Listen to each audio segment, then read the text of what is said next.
Saudara, beragam tradisi digelar warga untuk memperingati Maulid Nabi Muhammad SAW. Puluhan perahu tradisional Joloro yang mengangkut wisatawan menyusuri Sungai Putih, membawa telur hias dan penganan. Mereka ikut pawai Maulid yang dilaksanakan pemerintah setempat.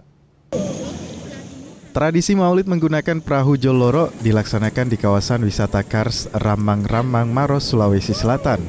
Tak hanya membawa warga dan wisatawan mancanegara, sebanyak 60 perahu dihias dengan telur hias dan membawa aneka makanan menyusuri Sungai Putih sejauh 5 km.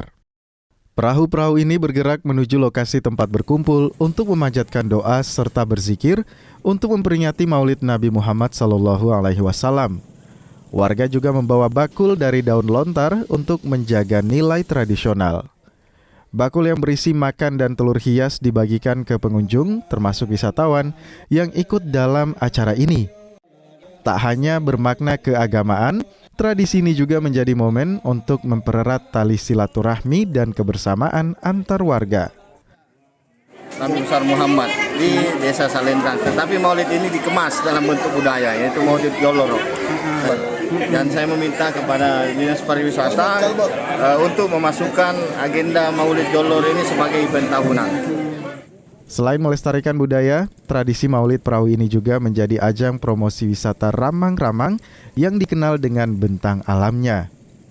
Aziz Hamid, Kompas TV Maros, Sulawesi Selatan.